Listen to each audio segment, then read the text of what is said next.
వెండి నాణెములకు ఆశపడి సంసోనులో ఉన్న మర్మాన్ని తెలుసుకోవాలని ఇష్టపడుతుంది. హల్లెలూయా, హల్లెలూయా. సంసోను దగ్గర అసలు సంసోనికి ఇంత బలం ఎక్కడి నుంచి వచ్చింది, సంసోనికి ఇంత శక్తి ఎక్కడి నుంచి వచ్చింది అని చెప్పేసి ఆ యొక్క ఫిలిస్తీన్ల యొక్క సర్దారులు వాళ్ళందరూ కూడా చెప్పినటువంటి మాటలను బట్టి వారిచ్చే బహుమానాలకు ఆశపడి దెలీలా ఏం చేసిందంటే ఇక సంసోన్ని లాలన చేసి ప్రేమ చూపించి తన దగ్గర ఉన్న మర్మాలు రాబడటానికి ప్రయత్నం చేస్తా ఉంది. హల్లెలూయా, హల్లెలూయా, హల్లెలూయా. అందుకని సొలొమోను అంటాడు, వేశ్యకు దూరంగా ఉండమని చెప్తాడు. సొలొమోను అనుభవించిన అనుభవాలతో పలికినటువంటి మాటలు. ఒక నాజీరు చేయబడినటువంటి వ్యక్తి, దేవుని ఏర్పాటు కలిగినటువంటి వ్యక్తి ఎక్కడికి వెళ్ళాడు అని అంటే వ్యభిచారి దగ్గరికి వెళ్ళాడు. హల్లెలూయా. వ్యభిచారి చేతిలో పడ్డాడు అని అంటే తన ఆత్మీయ స్థితి పతనానికి దారి తీస్తున్నట్టు. అది అర్థం కాలేదు. సంసోనుకు ఉంది ఏంటంటే నాతో దేవుడు ఉన్నాడు. హల్లెలూయా. ఫిలిస్తీన్లు వచ్చి పడుతున్నారంటే దేవుని ఆత్మ పనిచేస్తా ఉంది. ఎందుకు పనిచేస్తుంది? ఫిలిస్తీన్లను చంపటానికే నువ్వు పుట్టావు, ఫిలిస్తీన్ల నుంచి విడిపించడానికే నువ్వు పుట్టావు. ఫిలిస్తీన్లే నిన్ను వెంటాడేది, ఫిలిస్తీన్ల చేతిలో నిన్ను చావనివ్వడు.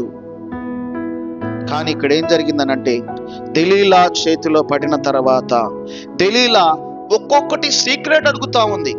ఏమని అడుగుతుందనంటే దెలీలా, సంసోను, సంసోను, నీకింత బలము ఎక్కడి నుంచి వచ్చింది, నాకు ఒక్కసారి చెప్పవా అంటే బతిమిలాడి అడుగుతుంటే సంసోను ఒక మాట చెప్తాడు. అమ్మా, 7 నిరవంజి చువ్వలతో బంధిస్తే నేను మీలాగా బలహీనమైపోతాను. హల్లెలూయా. ఈ వచనం చదవండి, 16వ అధ్యాయము 7వ వచనం చదవండి అమ్మా. సంసోను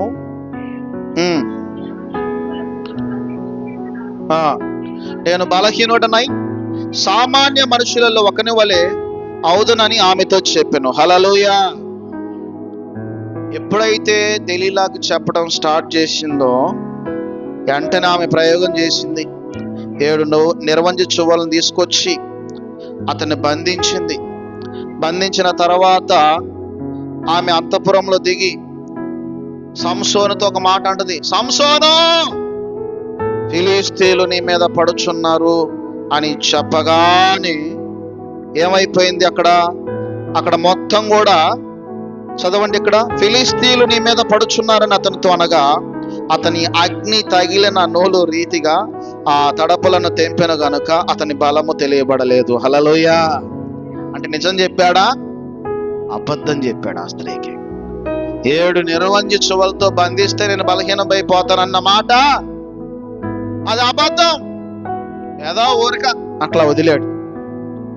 కానీ అలాగే ఆ స్త్రీ బంధించిన తర్వాత వెంటనే ఫిలిస్తీన్లు నా మీద పడుచున్నారని మన వెంటనే లేస్తాడు. ఓసల్లాగా ఊడిపడతాయి. హల్లెలూయా. సింహాన్నే చంపినోడు ఈ సువ్వలేమని లెక్క చెప్పండి. దేవుని ఆత్మ కలిగిన వాడి మీద సింహాలు వచ్చిన, ఎలుగుబంటిలు వచ్చిన, కనబడని సింహాలు వచ్చిన దేవుని ఆత్మ చేత అవన్నీ కూడా ఎదిరించగలిగినటువంటి సామర్థ్యం దేవుడిస్తాడు. ఆ రోజు యెహోవా ఆత్మ సంసోను మీద పనిచేసింది కాబట్టి అవన్నీ చేయించగలిగాడు. అయితే మళ్ళీ దెలీలా ఉంటుందంటే నన్ను ఎగతాళి చేస్తావా వింటున్నారమ్మా? హల్లెలూయా. నా కళ్ళు చూస్తున్నారా? మీరు ఎటు చూస్తున్నారు? నన్ను ఏమైనా ఎగతాళి చేస్తున్నావా? నీ బలం ఎక్కడుందో చెప్పు అని మరలా విసిగించి అడిగితే మరలా ఇంకొకసారి చెప్తాడు. అమ్మా, ఏం లేదమ్మా, కొత్తగా పేనిన తాళతో నన్ను బంధిస్తే నేను బలహీనమైపోతాను. హల్లెలూయా. ఇప్పుడు ఇది 2వ సీక్రెట్ అన్నమాట. ఇది 2వ సీక్రెట్. 16వ అధ్యాయం 10వ వచనం చదవండమ్మా. అప్పుడు దెలీలా, ఇదిగో నీవు నన్ను ఎగతాళి చేసి నాతో అబద్ధం ఆడితివి, నిన్ను దేని చేత బంధింపవచ్చును దయచేసి నాకు తెలుపమని సంసోను అనగా అతడు పేనిన తర్వాత పనికి పెట్టని కొత్త తాళతో నన్ను బాగా బంధించిన ఎడల నేను బలహీనుడనై సామాన్య మనుషులు ఒకరి వల్లనే అవుతానని ఆమెతో చెప్పాను. హల్లెలూయా. ఏం లేదు, వాడని తాళ్ళు ఉంటాయి కదా కొత్తగా పేరుని, వాటితో నన్ను బంధిస్తే చాలు, నేను బలహీనైపోతా అనగానే ఏం చేసింది? సంసోను బాగా నిద్రపోతున్న వేళ అమ్మగారు ఏం చేసింది? కట్టేసింది. హల్లెలూయా. బాగా కట్టేసి ఫిలిష్తీయులను రెడీగా ఉంచి సంసోనుతో ఒక్క మాట, నిద్రపోతూ ఉన్నప్పుడు, సంసోను, ఫిలిష్తీయులు నిన్ను వెంటపడుతున్నారంటే వెంటనే దేవుని ఆత్మ చేత లేచినప్పుడు అవేమైపోతాయి? తెగిపోతాయి. హల్లెలూయా. అబ్బా, మరలా అబద్ధం ఆడాడు అనుకుంటుంది. హల్లెలూయా. మరలా దెలీలా ఏం చేసిందంటే, నువ్వు ముమ్మారు అబద్ధం ఆడుతున్నావు, నువ్వు నా దగ్గర ఉండొద్దు, నా దగ్గర వెళ్ళిపో, నా దగ్గర ఉండొద్దు, నువ్వు 2 సార్లు అబద్ధం ఆడావు, నీ బలము గురించి నాకు చెప్పట్లేదు, నాకు నీకు సంబంధం లేదన్నట్టు ఇంకేముంది? హల్లెలూయా. ఇక్కడ భార్య లేకపోతే నాకు నీకు సంబంధం లేదన్నట్టు ఇంకేముంది? సంసోను గారికి బలం వచ్చేసింది. హల్లెలూయా. చెబుతా ఉన్నాడు. ఇంకా మూడోసారి చెప్తా ఉన్నాడు. ఫైనల్ గా వ్యభిచారికి దెలీలాకి రహస్యం, ఈ రహస్యం ఎవరికి ఉందనంటే తల్లిదండ్రులకు మాత్రమే తెలుసు ఈ రహస్యము, తర్వాత సంసోనికి తెలుసు. హల్లెలూయా. తల్లిదండ్రులకు ఎలా తెలుసు అనంటే దేవదూత చెప్పింది. తన తల్లి గర్భములో పుట్టినది మొదలు నాజీరు చేయబడినటువంటి వ్యక్తి కాబట్టి తన తల మీద మంగళ కత్తి వేయకూడదు. హల్లెలూయా. వేయకూడదనంటే ఎందుకు? తను దేవుని చేత ఏర్పాటు చేయబడినటువంటి వ్యక్తి కాబట్టి వేయకూడదని చెప్పేసి ఖచ్చితంగా దేవుడు పలికిన మాటలే దేవదూత స్పష్టంగా చెప్పింది. అయితే ఇక్కడ సంసోను దెలీలా మోహంలో పడి, దెలీలా చేతిలో పడి ఇక బాగా ముమ్మారు విసిగించినప్పుడు రహస్యంగా చెబుతా ఉన్నాడంట. 13వ వచనం చదవండమ్మా. అప్పుడు దెలీలా, ఇది వరకు నువ్వు నన్ను ఎగతాళి చేసి నాతో అబద్ధం ఆడితివి, నిన్ను దేని వలన బంధించనో నాకు తెలుపమని సంసోనుతో చెప్పగా అతడు, నీవు నా తల జడలు 7 ఎన్ని జడలు ఉన్నాయంట అమ్మా చెప్పండి. హల్లెలూయా. మీరు ఒక్క జడకే ఇబ్బంది పడతా ఉన్నారు. ఎన్ని జడలు ఉన్నాయంట సంసోనికి? 7 జడలు ఉన్నాయంట. హల్లెలూయా. 7 జడలు అల్లిక.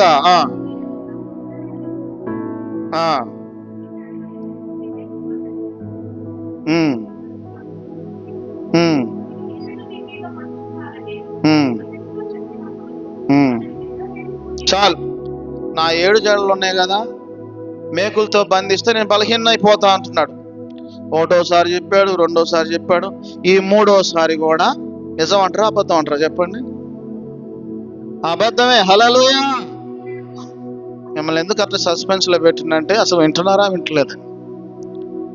మరలా నిద్రపోతున్నప్పుడు అమ్మగారు ప్రయోగం చేసింది. సంసోను అనగానే వెంటనే లేచాడు, మేకులన్నీ ఊడిపడ్డాయి. హల్లెలూయా. అబ్బా, ఇక మరలా నన్ను మోసం చేస్తున్నప్పుడు అసలు రహస్యం ఎప్పుడు చెప్పిందనంటే 16వ అధ్యాయం 17వ వచనంలో చెప్పింది. అప్పుడు అతడు ఉన్న మర్మం చెప్పాడు. తమ అభిప్రాయం అంతయో ఆమెకు తెలియజేసి, నేను నా తల్లి గర్భము నుండి పుట్టినది మొదలుకొని దేవునికి నాజీరు చేయబడిన వాడినై ఉన్నాను, నా తల మీదకి మంగళ కత్తి రాలేదు, నాకు క్షౌరము చేసిన యెడల నా బలము నాలో నుండి తొలగిపోయి ఇతర మనుషుల వలె అవుదునని ఆమెతో అనెను. హల్లెలూయా. అయిపోయా. రహస్యాలు కూడా ఎవరికి చెప్పాలి చెప్పండి? ఇక్కడ ఈయన విజయాలకు రహస్యం ఎవరికి చెప్పాడు? ఒక కట్టుకున్న భార్యతో చెప్పాడా? వేశ్యతో చెప్పాడు. తన ఆలోచన, తన విధానం, తన మేలు కోరేది కాదు. తను కూడా ఎందుకు ఆశపడుతుంది? 1100 వెండి నాణెములు వస్తాయని. హల్లెలూయా. ఇలాంటి వాళ్ళు వస్తారు పోతారు. నాకు భార్యలాగా బాధ్యత లేదు దెలీలాకి, భార్యలాగా జాలి లేదు, భార్యలాగా కనికరం లేదు. తన గురి గమ్యం అంతా ఎంత లాలన చేసి ఇంత మర్మాన్ని తీసుకురావడానికి కారణమైంది తనకు కూడా లబ్ధి. ఫిలిస్తీన్లు ఆశ పెట్టారు 1100 వెండి నాణ్యములు వస్తాయని చెప్పేసి. కాబట్టి ఇక్కడ చూడండి, జాగ్రత్తగా ఆలోచించండి. చెప్పగానే సంసోను చక్కగా నిద్రపోతుంటే మంగళకత్తి తీసుకొచ్చి శుభ్రంగా గుండు చేసిండ్రు. హల్లెలూయా. ఎప్పుడైతే దెలీలా ఫిలిస్తీన్లందరినీ పిలిపించి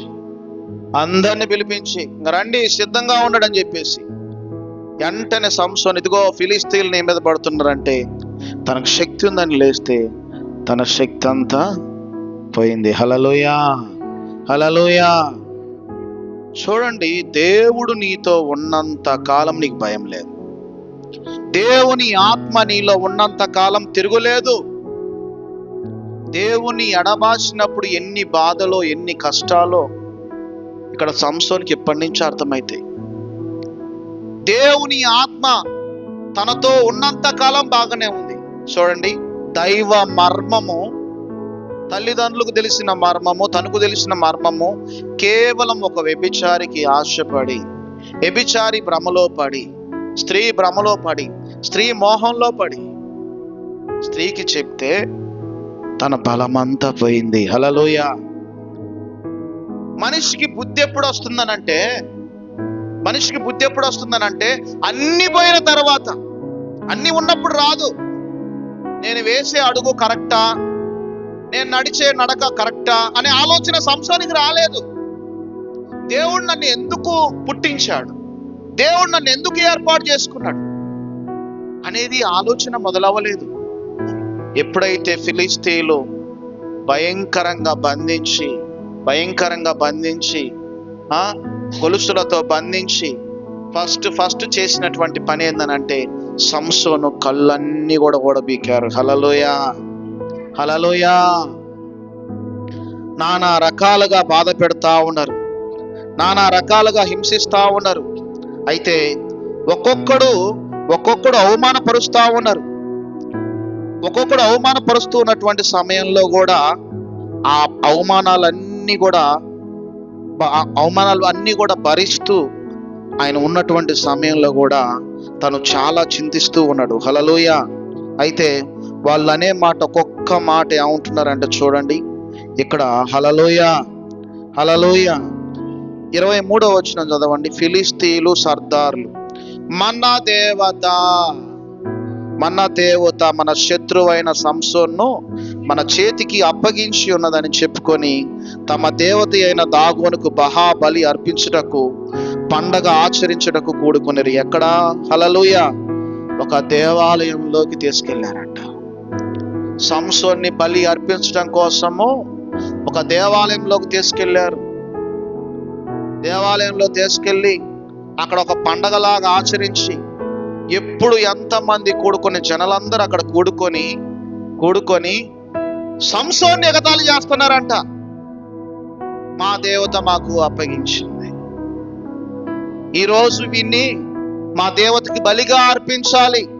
ఫిలిస్తీన్లు దేవుని చిత్తం ఇదా, దేవుని సంకల్పం ఇదా? సంసోని జీవితంలో ఫిలిస్తీన్ల చేతులను చావటానికి పుట్టించాడా దేవుడు నిన్ను? కాదు. కారణం ఏంది? లోపం ఎవరిది? సంసోని యొక్క బలహీనత. హల్లెలూయా.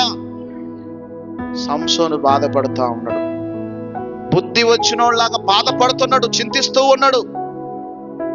అయితే క్రమంగా సంసోను గుండుపై వెంట్రుకలు మలుస్తా ఉన్నాయంట. హల్లెలూయా, హల్లెలూయా. మలుస్తూ ఉన్నటువంటి సమయంలో అప్పుడు ఎక్కడ ఎంతమంది చేరినారంటే స్త్రీ పురుషులు రామారామి 3000 మంది చూస్తున్నారంట ఆ దేవాలయంలో. 3000 మంది. సంసోను, నీ పని అయిపోయింది రంగా, ఎన్ని రోజుల నుంచి మమ్మల్ని బాధ కలిగించావు, ఈ రోజు నిన్ను కళ్ళ ముందు దేవతకి బలిగా అర్పణగా చేయబోతున్నావు అని స్త్రీ పురుషులు ఆ దేవాలయంలో 3000 మంది కూర్చొని, రామారామి అని ఉంది బైబిల్లో. అయితే 3000 మంది చూస్తూ ఉన్నప్పుడు సంసోను ప్రార్థన చేశాడంట. ఏమని ప్రార్థన చేశాడో చూడండి 28వ వచనంలో. అప్పుడు సంసోను, యెహోవా ప్రభువా, దయచేసి నన్ను జ్ఞాపకం చేసుకునుము. దేవా, దయచేసి ఈసారి మాత్రం నన్ను బలపరచుము. నా 2 కన్నుల నిమిత్తము ఫిలిష్తీయులను ఒక్కమారే దండించి పగ తీర్చుకొని మన యెహోవాకు మొరపెట్టిరి. హల్లెలూయా, హల్లెలూయా. ప్రార్థన చేస్తున్నాడంట, కానీ సంసోన్ని దేవుడు ఎడబాయలేదు. సంసోన్ నుంచి దేవుడు వినాలనుకున్నది ఏంటంటే పశ్చాత్తాపడాలనుకుంటున్నాడు. సంసోన్ ఏమనుకుంటున్నాడు? ఫిలిష్తీయుల మీద నేను పగ తీర్చుకోవాలి ప్రభువా, నన్ను ఈ రకంగా బాధించి, ఈ రకంగా హింసించి, నన్ను ఈ రకంగా నిందిస్తున్న వీరి మీద నాకు ఒక అవకాశం ఈ ప్రభువా, నాకు బలమీ ప్రభువా, ఎందుకంటే వీరందరి మీద నేను పగ తీర్చుకుంటాను. 30వ వచనంలో అంటాడు, నేను ఫిలిష్తీయులను చనిపోదుము గాకని చెప్పి బలముతో వంగినప్పుడు గుడి ఆ సర్దారుల మీద, దానిలో ఉన్న జనులందరి మీద పడెను. మరణకాలమున అతడు చంపిన వారి శవముల లెక్క జీవిత కాలమందు అతడు చంపిన వారి లెక్క కంటే ఎక్కువైన. హల్లెలూయా. తను చనిపోయేటప్పుడు ఎక్కువ మందిని అందరిని చంపాడంట, కానీ దేవుని చిత్తం జరిగింది. కానీ సంసోను తనలో పశ్చాత్తాపడలేదు. నేను చేసింది తప్పు, తన జీవితం ఆ ఉద్దేశము కాదు. ఈరోజు ఈ వచనాన్ని బట్టి, ఇది విన్నదంతా వాక్యాన్ని బట్టి, సంసోను జీవితం, సంసోను పుట్టుక ఒక ప్రత్యేకత. ఫిలిష్తీయుల చేతిలో నుంచి ఇశ్రాయేలు ప్రజలను విడిపించడానికి ఆయన పుట్టించాడు. మరి నీ జీవితం ఏంది? నిన్ను దేవుడు ఎందుకు పుట్టించాడు?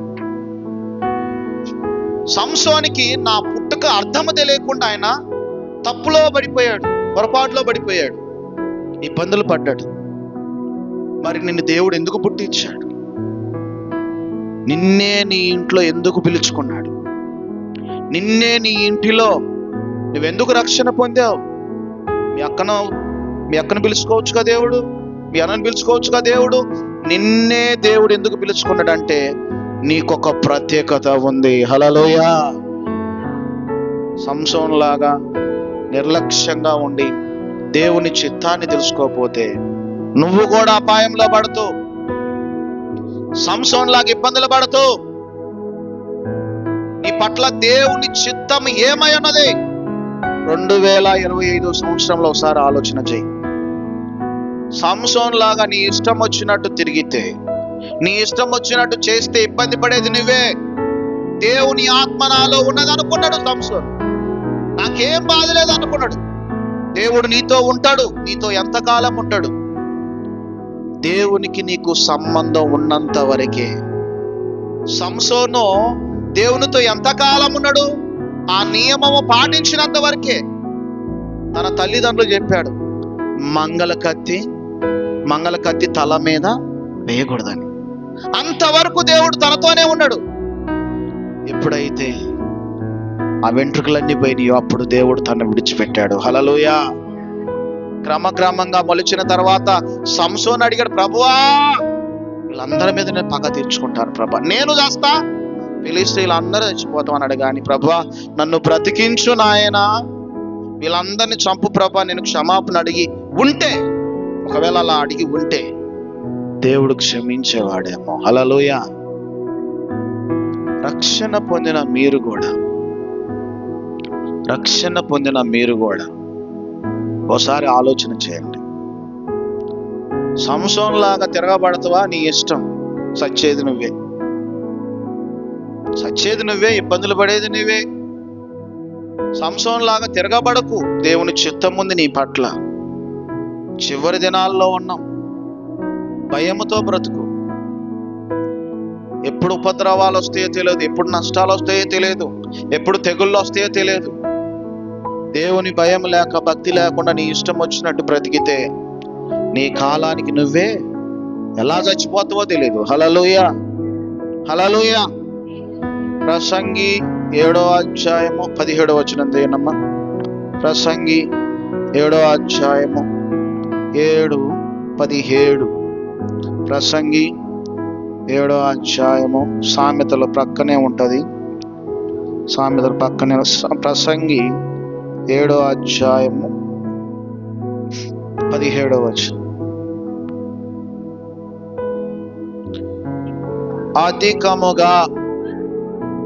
అధికముగా దుర్మార్గపు పనులు చేయకము, బుద్ధిహీనంగా తిరగవద్దు. నీ కాలమునకు ముందుగా నువ్వెలా చనిపోదు. అధికమైన దుర్మార్గ పనులు చేయబాకు. దేవునికి ఇష్టం లేనట్టుగా నీ ఇష్టం వచ్చినట్టు నేనేది చేస్తే అదే నా ఇష్టం అని అంటే అధికమైన దుర్మార్గ పనులు చేస్తే, బుద్ధిహీనంగా తిరగొద్దు. బుద్ధి లేనోళ్ళలాగా తిరగాకు. నీ కాలానికి నువ్వు ఎలా చచ్చిపోతావో తెలియదు. జాగ్రత్త. అన్ని వేళలు అన్ని సమయాలు నీది కాదు.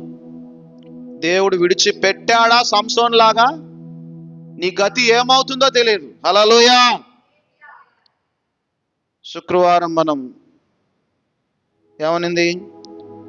దేవుడు యెహోవా దొరుకు కాలమున ఆయనకు మొరపెట్టుడి. ఆయన దొరికే సమయంలోనే మనం ప్రార్థించాలి.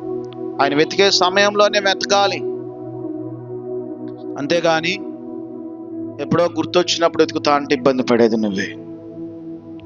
విన్న వాక్యాన్ని బట్టి సంసోన్ లాగా ఉండకు. దేవుని చిత్తాన్ని జరిగించు. దేవుని ఉద్దేశాలు జరిగించి దేవునికి నచ్చే విధంగా బ్రతుకుదాం. దేవుడి మాటలు దీవించును గాక. అందరు మోకరించి ప్రార్థన.